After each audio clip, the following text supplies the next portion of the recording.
Hello friends, it's Noreen Burke, owner of Clutter Fairy Home Organizing, and this is my YouTube channel, The Crafty Organizer. This is not what I had planned today, but I've gotten to talk to a couple of you now through video chats, which has been amazing. So hello Debbie, hello Oates, you are two of my inspirations for today's video.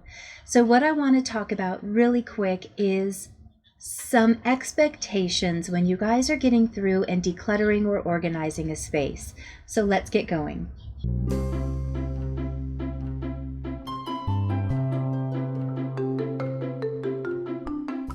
Recently, I've had the opportunity to video chat with a couple of viewers, and it has been such a lovely, amazing experience. If you're interested in doing something like this, stay till the end. I'll let you know how you can do that.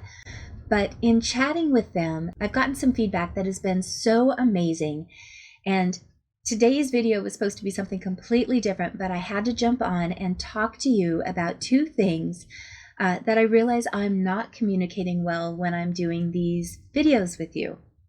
The very first one is clearer expectations.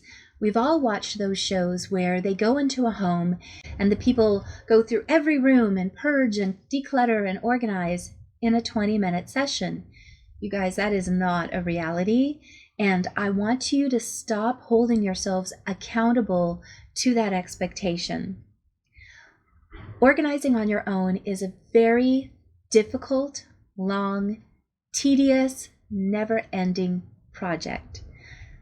It doesn't mean that it's not worth doing. It doesn't mean that you won't finish it. But even in my own areas, you've seen me reorganize, adjust systems, rethink what I have. And that's because life doesn't stop.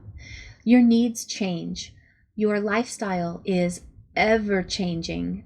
Who would have thought at the beginning of this year that things would change so dramatically? So when you begin an organizing project, it's difficult because of all of the decisions that you have to make. So I want you to know that it takes time. It's okay for it to take you a couple of days, a couple of weeks, a couple of months. There is no one there with a schedule in mind of when it needs to be done except you. So go easy on yourselves. But once you have it done, it's not it. It's not the end. It's not, I organized it. Why didn't it stay that way? You will always need to go through and keep on top of it, but also adjust it. So be aware that as you get things done in your house, you're going to go back through and adjust for people's changes, life changes, your things that you buy come and go, things change. So just know that you will be adjusting this for as long as you have that system in place. It's never completely done, and that is completely normal. Another thing I want to bring up really quick with that same mindset is when you tackle a project, it gets way worse before it gets better. If you watched my garage series, you know that I went teeny tiny section by teeny tiny section. Well, when I attacked that first section, guess what happened to everything that didn't fit in that category? It got shoved to a ginormous pile of next. And then as I tacked the next section, I had to pick out the items from that scary pile that fit into that secondary category. And when that was done, things left that category that didn't fit in and were added to that big giant pile. I did that systematically until that pile was finally addressed. But in the middle of that, and if you watch that video series again, you'll see I had scary, I'm going to get to it later piles. That's normal as well. So if you start pulling things out and think, oh my gosh, what have I done? Why did I start this? Please know that that is so absolutely 100% normal and part of the process. Keep going, keep setting that timer, and I promise bit by bit, you're going to get to the end and you'll love it. The very last thing I want to talk about, and this is where I'm going to ramble a little bit, so please stay with me, but this is the one I am the most passionate about, especially right now, and that is the word should. The word should is a past tense word. We use it as what we should have done, meaning there's nothing that we can do about it. except learn from it to go forward. Now, there are some ways that we use the word should that are very beneficial. We should go to the doctor. We should take care of ourselves. We should eat healthy. However, other than things that are beneficial for you to take care of it, I personally am working very hard to take the word should out of my vocabulary because I go to bed way too often with the should haves.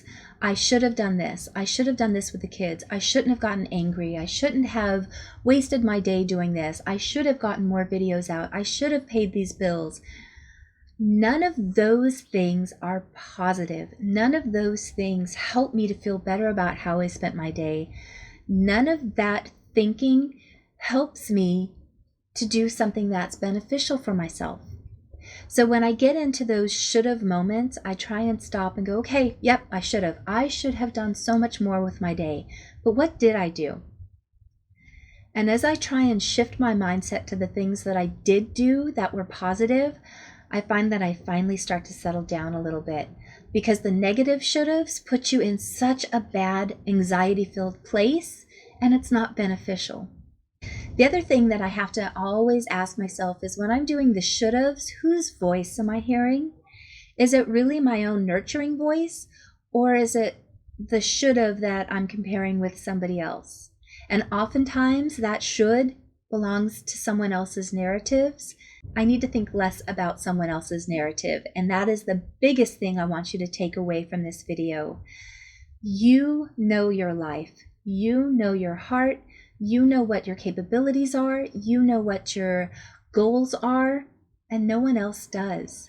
So even when you're watching me, I always say, if I don't click with you, that is okay. Keep watching until you find someone that does click with you, that does resonate with what your real needs are. That's where you're going to find the most benefit from, is someone who clicks with you and is going to help you get to the goal that matches all of your needs. So what word can you use instead? I am, I will, I can. Those are more positive words. So for today, I can do this video. Yesterday I couldn't. I wanted to. I had a whole day to myself, and I found that every time I came in here, I was just not able to. So instead I took the day. I tinkered around my yard. Those are things that bring me joy. I read a couple of magazines. That was nurturing for me. I took the dog for a walk. That was good for the both of us. I went for a bike ride. I could only control the things that I was able to do at that moment. And I can only do what I can in that 10 or 15 minute moment. So I gave in and I allowed myself to just relax and be. And then 15 minutes later, I reassessed. And guess what? I needed another 15 minutes to just be. So please don't be so hard on yourselves. I know that you are doing your very best, and I want you to acknowledge that you're doing your very best. And if today isn't going to yield the results you want, you've got tomorrow. You've got later in the day. You've got later in the week. And I want you to just appreciate that you're doing your very best and be okay with that. So thank you so much to my 2 viewers whom I've gotten to know better through the video chats. If you're interested in doing this, there is a couple of ways that you can do it. In my Patreon, I've set up a couple of different tiers that you can become a part of. One of the higher tiers does give a video chat session on a regular basis. You can go ahead and check out that in the description below. But in addition to the Patreon, I'm looking for more people to volunteer through virtual sessions. So if you're interested in that, leave a comment below. I will send you the information on how to get the information to me, pictures, videos, so that I can look at your space. If it's a good fit to do something virtually and remotely, then I'll go ahead and set up those video chats with you and we will start working together. I'm really hoping to expand my channel to be able to help you more directly, one-on-one, and then share it through videos so that it can hopefully help others.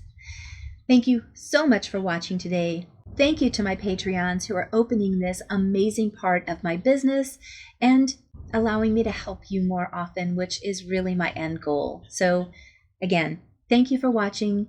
Click like, hit subscribe, and make sure you leave that comment because that also helps support my channel and allows me to help more of you at the end. I will see you guys in just a couple days. Bye.